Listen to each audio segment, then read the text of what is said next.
Bonjour Cyril Capel. Bonjour. Vous êtes associé fondateur du cabinet CCLD. Vous êtes leader du recrutement augmenté de talents commerciaux. Alors forcément, j'ai envie de savoir, pour commencer, ce que l'on entend par recrutement augmenté. Oui, bien sûr. Alors, le recrutement augmenté, c'est quelque chose d'assez simple. Alors, en fait, aujourd'hui, sur le marché du recrutement, on n'a plus affaire à des candidats, mais à des candidats-acteurs. C'est une analogie aux consommateurs. Ce sont des talents qui sont sursollicités par des offres, pour le coup des offres d'emploi, et qui, du coup, deviennent passifs dans l'acte de candidature, mais qui sont beaucoup plus actifs quand il s'agit de choisir la bonne entreprise. Face à ça, on ne peut plus travailler sur un recrutement dit traditionnel en mode silo. Et donc, on a créé, nous, le recrutement augmenté chez CCLD. Le recrutement augmenté, en fait, c'est travailler pour ces candidats autour des trois grandes domaines, on va dire, du recrutement, que sont l'acquisition, l'évaluation et la rétention des talents commerciaux. Et donc, chaque recrutement, et en tout cas quand on démarre, on travaille véritablement sur ces trois grandes parties. Alors, vous avez forcément des domaines de spécialisation que sont le commercial et la distribution en matière de recrutement.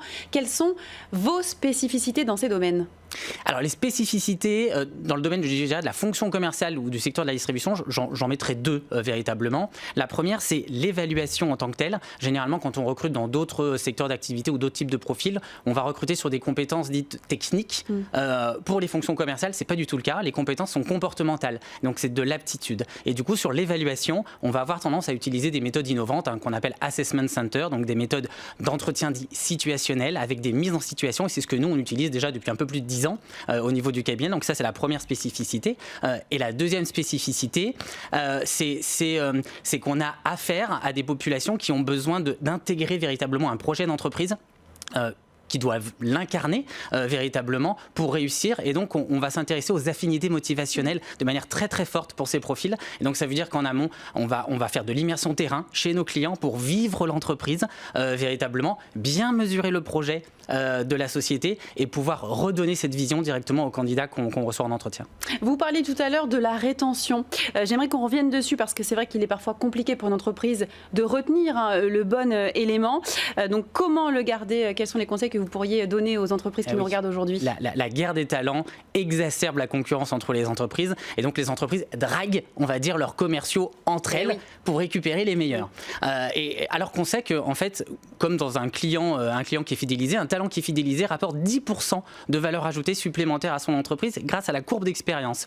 Donc en fait, nous, ce qu'on propose à nos clients, et on intervient avec eux là-dessus, c'est de former leurs managers à devenir non plus des managers directifs, mais à les transformer pour devenir, on va dire, des leaders coach véritablement de leurs collaborateurs. Le coach manager. Exactement, le coach manager bienveillant qui accompagne son collaborateur avec le concept les employés d'abord, les clients ensuite. Je passe du temps auprès de mon employé. Je le développe parce que c'est lui derrière qui est auprès du client. Il leur apportera beaucoup plus de valeur ajoutée quand j'aurai passé suffisamment de temps avec lui. Et quels sont les types de clients qui font appel à votre cabinet ? Un profil type, si vous avez peut-être ? Alors aujourd'hui, on travaille essentiellement nous, avec des grands groupes et des ETI qui sont plutôt en forte croissance. Voilà. Mais après, j'ai envie de dire tout type d'entreprise qui recherche des commerciaux. Donc on est plutôt bien référencé et on a beaucoup d'appels entrants. En fait, on se développe depuis la création. On existe depuis 2001. On se développe depuis la création grâce aux appels entrants, grâce à toutes ces entreprises qui recrutent en permanence des commerciaux. Vous êtes donc dans une phase de croissance depuis l'ouverture de votre cabinet en 2001. Quelles sont vos grandes ambitions pour les années à venir ? Alors, première grande ambition pour CCLD, c'est déjà créer toujours plus de rencontres qui créent de la réussite. C'est notre leitmotiv. En 2018, on a réalisé 1500 recrutements pour nos clients. D'ici 2022, on a pour objectif d'en faire au moins 2500 par an. Donc ça, c'est vraiment le premier objectif et la première ambition. Deuxième ambition, je dirais que c'est plutôt sur le côté développement. On a envie d'aller à l'international. On commence à avoir pas mal de clients, notamment sur l'Afrique du Nord. Et on a de plus en plus de demandes sur les pays européens. Et donc, on est en train de se dire qu'on va développer des agences ailleurs qu'en France. Aujourd'hui, on en a 7 en France. On voudrait en développer 2 ou 3 dans les 3 ans à venir. Et enfin, la dernière ambition, c'est vraiment développer notre activité conseil, qui représente aujourd'hui en gros 15% de notre chiffre d'affaires. On voudrait, d'ici 2 à 3 ans, que cette activité conseil, notamment la rétention des talents, représente entre 25 et 30% du chiffre d'affaires du groupe.